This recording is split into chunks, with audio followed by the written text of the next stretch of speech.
जय Hind friends. I hope कि आप सब अच्छे होंगे और अपनी एग्जाम की तैयारी को कर रहे होंगे। तो चलिए हम लोग पढ़ते हैं आज पदार्थ का वर्गीकरण, क्लासिफिकेशन ऑफ मैटर। पदार्थ के भौतिक गुणों के आधार पर वर्गीकरण देखिए 3 तरह से किया जाता है: ठोस, द्रव और गैस। देखिए इन 3 चीज जो है ठोस, द्रव और गैस पदार्थ की, ये तीनों अवस्था हमारे बॉडी में भी पाया जाता है। ठोस में आप देखेंगे तो जितनी हमारी शरीर में हड्डियां पाई जाती है वो ठोस अवस्था में होती है, जिसके आकार और आयतन क्या होता है, निश्चित होता है।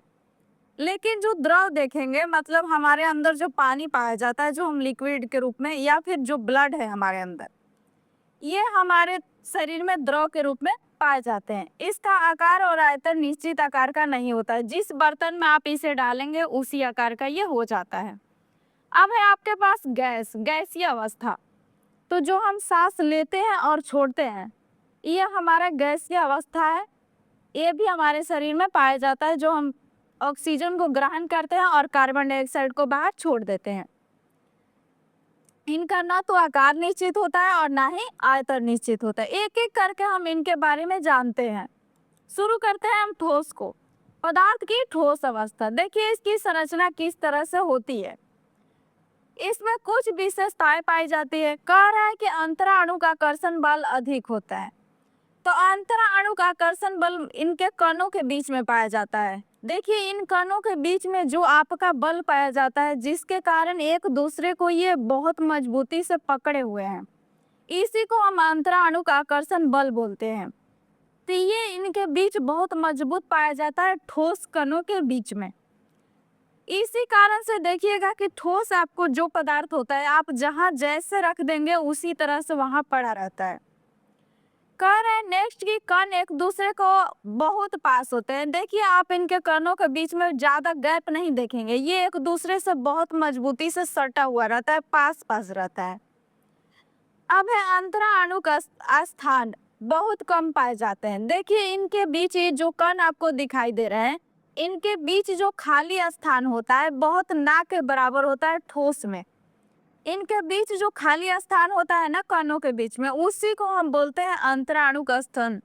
अंतराणु का स्थान जो इनके कणों के बीच में मौजूद होता है। लेकिन ठोस कण में आप देखेंगे तो इनके बीच में स्थान जो होता है, गैप जो होता है, बहुत कम पाया जाता है।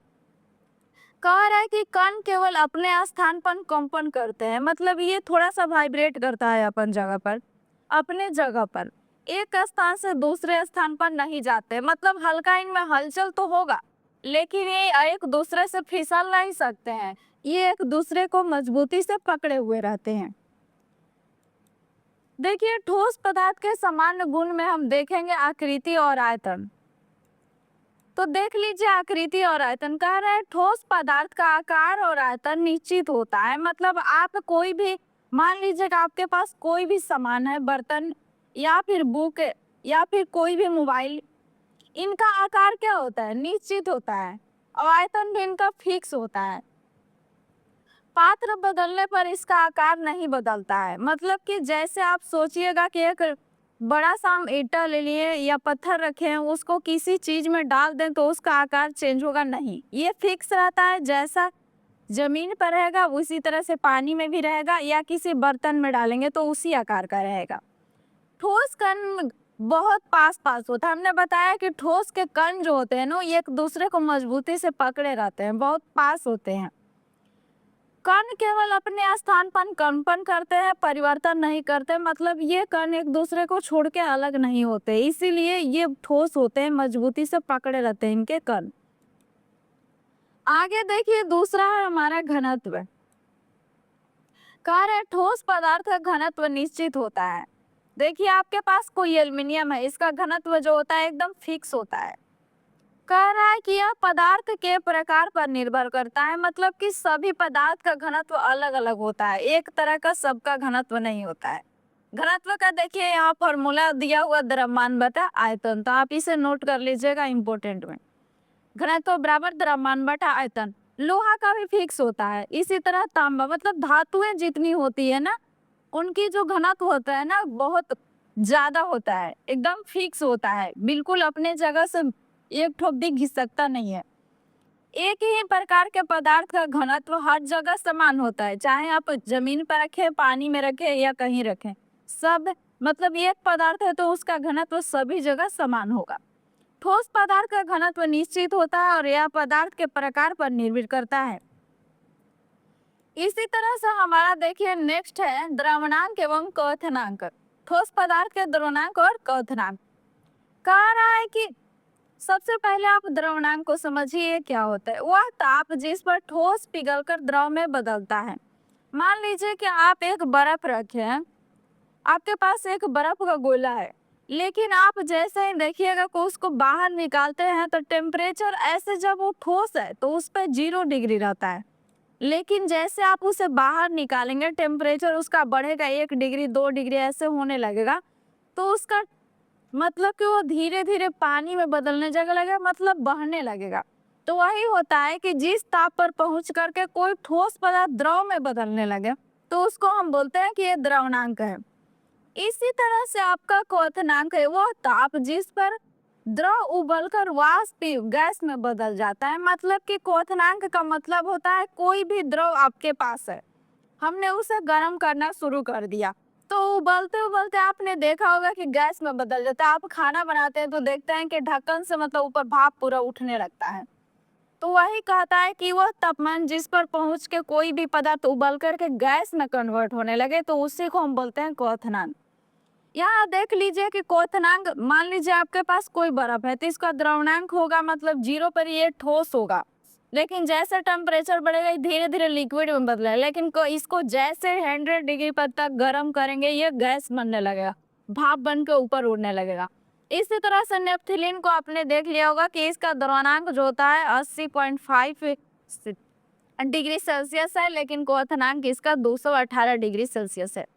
कह रहे हैं प्रत्येक ठोस पदार्थ का द्रवणांक निश्चित होता है, मतलब फिक्स होता है कि इतना टेम्परेचर पर पहुंच के ये ठोस अवस्था में रहेगा, यानी अब पिघलना शुरू करेगा। एक फिक्स पॉइंट रहता है कि इतना टेम्परेचर करेंगे तो ये धीरे धीरे पिघलना शुरू करेगा। लेकिन ठोस पदार्थ के द्रवणांक पर वायु दाब का विशेष प्रभाव नहीं पड़ता है। इस पे अगर हवा का प्रेशर है तो कोई ज्यादा असर नहीं करता है। प्रत्येक ठोस पदार्थ का क्वथनांक भी निश्चित होता है, मतलब फिक्स होता है कि कितना डिग्री पर पहुंच के वह उबलना शुरू करेगा और गैस मतलब भाप में बदलेगा। इसी तरह से नेक्स्ट हमारी विशेषता गुण है संपीड्यता। ठोस की कह रहे हैं ठोस के कणों के बीच बहुत कम स्थान होता है, मतलब इनके ठोस को आपने देखा है, मान लीजिए आपके पास फोन ही है तो उसके बीच जो होता है कणों के बीच बहुत कम स्थान होता है। आप इसे दबा के चिपका नहीं सकते हैं, मतलब बहुत हार्ड होता है, इसलिए ठोस को दबाया नहीं जा सकता, आप दबा नहीं सकते हैं ठोस को। गैसों के कणों के बीच खाली स्थान अधिक होते हैं, इसीलिए आप इसे गैस सिलेंडर में भर देते हैं। तो गैस के बीच में खाली स्थान अधिक होता है, लेकिन ठोस के बीच में ऐसा नहीं होता है। ठोस को आप आसानी से दबा नहीं सकते हैं, इसलिए गैसों को आसानी से दबाया जा सकता है।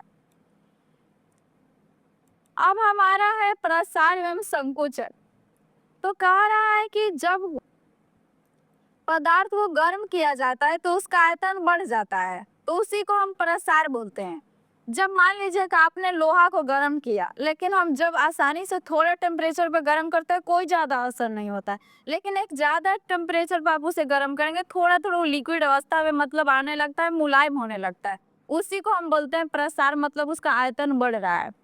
जब पदार्थ को ठंडा किया जाता है तो उसका आयतन घट जाता है, मतलब जब आप उसे ठंडा करेंगे तो सिकुड़ जाता है, जो सिकुड़ गया है ना उसी को हम संकुचन बनते हैं, मतलब वो उसके कण एकदम पास पास आके चिपक जाते हैं, तो उसी को हम संकुचन बोलते हैं। यह गुण ठोस द्रव और गैस सभी में पाया जाता है, मतलब ये ठोस ये जो है ना प्रसार एवं संकुचन ये सभी में पाया जाता है, ठोस द्रव और गैस तीनों में पाया जाता है। नेक्स्ट है आपका ऊर्ध्वापातन। देखिए ऊर्ध्वापातन में एक प्रोसेस है, कार्य ऊर्ध्वापातन वह प्रक्रिया है जिसमें कोई ठोस पदार्थ बिना द्रव में बने, मतलब वो लिक्विड अवस्था में बह नहीं रहा है। अगर मान लीजिए आपके पास ठोस है वो, तो वो गर्म करेंगे तो लिक्विड में चेंज नहीं होगा, सीधे वो वाष्प में बदल जाएगा, तो इसी को हम बोलते हैं ऊर्ध्वापातन। आप एग्जाम्पल में रख लीजिए अमोनिया क्लोराइड, सबसे बेस्ट एग्जाम्पल है। आप जो हम लोग पूजा करते हैं घर में तो हम लोग कपूर जलाते हैं, इसको आराम से आप देखिएगा ना, जैसे आप इसे जलाते हैं हम लोग ना, इसका अवशेष लिक्विड रूप में बह के नहीं बल्कि ये सीधे गैस बन जाता है। इसी तरह से आप आयोडीन देख सकते हैं, जो आयोडीन हम लोग खाने में यूज करते हैं नमक में, इस उसी तरह से कपूर, अपने नेपथलीन, इस सारे जो है ना शुष्क बर्फ भी आपका ये गैस सीधे ठोस ले गैस में बदल जाते हैं। ये लिक्विड अवस्था में चेंज नहीं होते। ये प्रोसेस को हम बोलते हैं कि ये ऊर्ध्वपातन हो रहा है।